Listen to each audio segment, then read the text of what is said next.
नमस्कार, मैं हूं प्रदीप कुमार और आप देख रहे हैं पॉलिटिकल आइडिया। पॉलिटिकल आइडिया के आज के इस अंक में आप सभी दर्शकों का स्वागत है। मित्रों, आज हम बात कर रहे हैं राहुल गांधी की पदयात्रा कल से बिहार में शुरू होने वाली है। बाबू जगजीवन राम के जन्म स्थान कर्मभूमि सासाराम के तुतला भवानी देवी मंदिर से राहुल गांधी का ये विजय अभियान, ये विजय रथ कल से शुरू होने वाला है। और राहुल गांधी ने बिहार पहुंचने से पहले ही एक ट्वीट के माध्यम से बिहार के विधानसभा चुनाव का एजेंडा सेट कर दिया है। राहुल गांधी ने कहा कि अब की बार, आपको याद है ना, पिछले बार लोकसभा चुनाव में 2024 याद कीजिए कितना भारी पड़ा भारतीय जनता पार्टी को। अब की बार 400 पार। तो राहुल गांधी ने कहा कि अब की बार 400 पार इसलिए चाहिए इनको जिससे कि ये भारत के संविधान को बदल सके, भारत के संविधान को बदलकर हिंदू राष्ट्र घोषित कर सके। इसलिए ये संविधान बदलना चाहते हैं कि मनुस्मृति लागू करना चाहते हैं। इसलिए संविधान बदलना चाहते हैं कि जिस हिंदू राष्ट्र में दलितों के लिए, पिछड़ों के लिए कोई जगह नहीं होगा, संविधान इसलिए बदलना चाहते हैं चूंकि बाबा साहब भीमराव अंबेडकर का अपमान करना चाहते हैं। और ये मुद्दा भारतीय जनता पार्टी पर इतना भारी पड़ा कि भारतीय जनता पार्टी तीसरी बार अपने बलबूते पर बहुमत पाने में नाकाम रही। और ये सरकार आज यदि चंद्रबाबू नायडू के समर्थन पर या नीतीश कुमार के समर्थन पर या चिराग पासवान के समर्थन पर या एकनाथ शिंदे के समर्थन पर निर्भर है, तो उसका सबसे बड़ा श्रेय जाता है राहुल गांधी को। और इस चुनाव में भी, बिहार विधानसभा चुनाव में मात्र अब 2 महीने का समय शेष है। और राहुल गांधी की यह पदयात्रा 16 दिन तक 17 अगस्त से लेकर 1 सितंबर को इसका समापन होना है। और तब तक ये रथ यात्रा 16 दिन तक 25 जिलों के 50 विधानसभा क्षेत्रों से होकर गुजरेगी। और इसमें एजेंडा जो राहुल गांधी ने सेट किया है, अब की बार वोट चोरों की हार। मित्रों, आपको पता है बिहार में एसआईआर चल रहा है। एसआईआर पर लगातार एसआईआर का विरोध हो रहा है। सुप्रीम कोर्ट भी इस पर प्रतिदिन, आप एक तरह से कह सकते हैं कि सुप्रीम कोर्ट में भी सुनवाई हो रही है।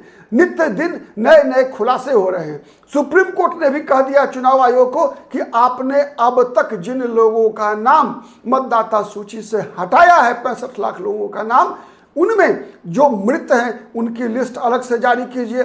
जो लोग पलायन कर गए हैं, माइग्रेटेड हैं, उनकी अलग लिस्ट जारी कीजिए। जो लोग अपने स्थान पर नहीं पाए गए, उनकी अलग लिस्ट जारी कीजिए। तो मतलब जो मांग विपक्ष करता रहा है, जो मांग राहुल गांधी करते रहे, उसकी पुष्टि एक प्रकार से भारत का सुप्रीम कोर्ट ने यह डायरेक्शन देकर चुनाव आयोग के सामने स्पष्ट कर दिया है। तो ये इसे भी एक राहुल गांधी का विजय के रूप में देखना चाहिए। अब ये मामला जिस प्रकार से चल रहा है, आप एक बात तय रखिए कि आज के पहले, मतलब 2024 के लोकसभा चुनाव से पहले जितने भी चुनाव हुआ करते थे 2014 में नरेंद्र मोदी के प्रधानमंत्री बनने के बाद, आप याद कीजिए हर चुनाव में एजेंडा कौन तय करता था? भारतीय जनता पार्टी, नरेंद्र मोदी, अमित शाह, योगी आदित्यनाथ। मतलब भारतीय जनता पार्टी ही चुनाव का एजेंडा तय किया करती थी और भारत का विपक्ष उस एजेंडा के ट्रैप में फंस जाया करता था। भारतीय जनता पार्टी लगातार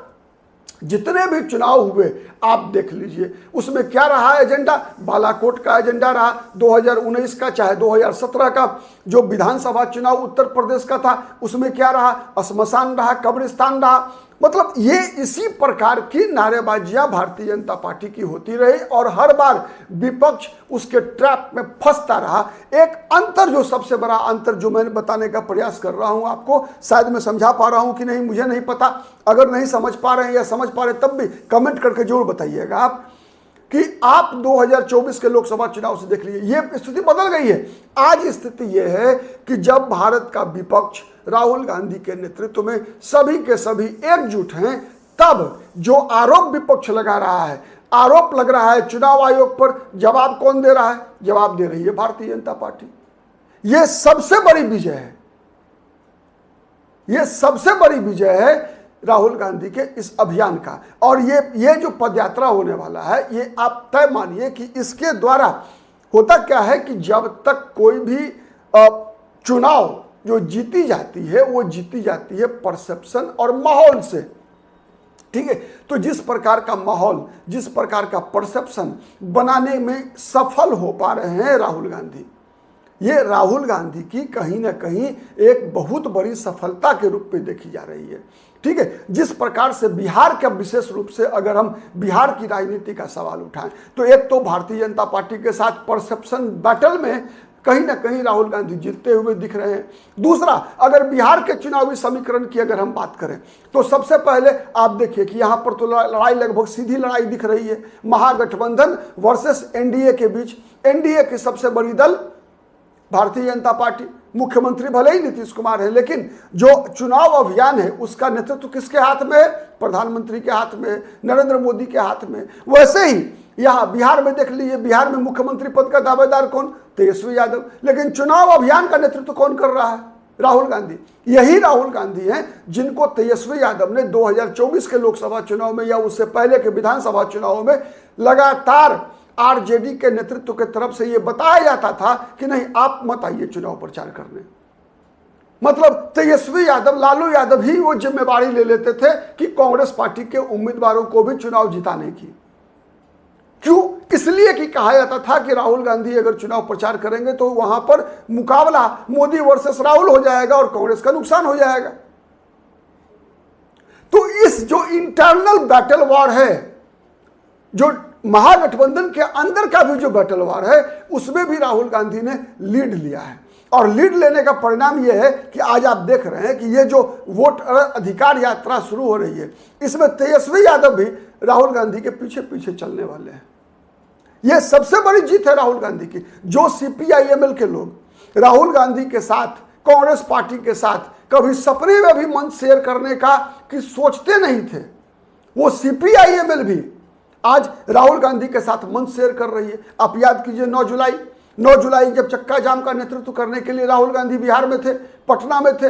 राहुल गांधी के रथ पर, जिसके बारे में आप लोगों ने सुना होगा कि पप्पू यादव, कन्हैया कुमार को मंच पर नहीं चढ़ने दिया गया, उस मंच पर, उस रथ पर राहुल गांधी के बगल में कौन थे खड़े? दीपांकर भट्टाचार्य। कभी ऐसे इससे पहले कभी देखा था क्या? नहीं।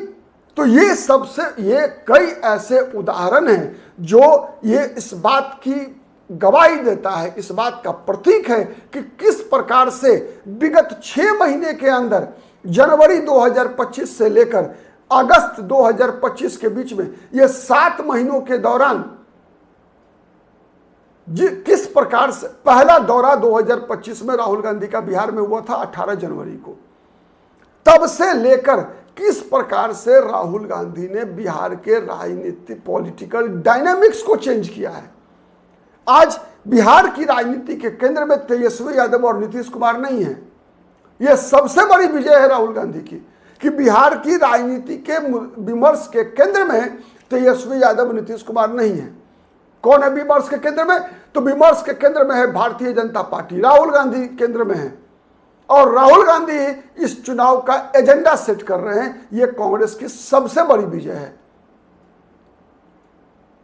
और अभी तो यह शुरुआत है।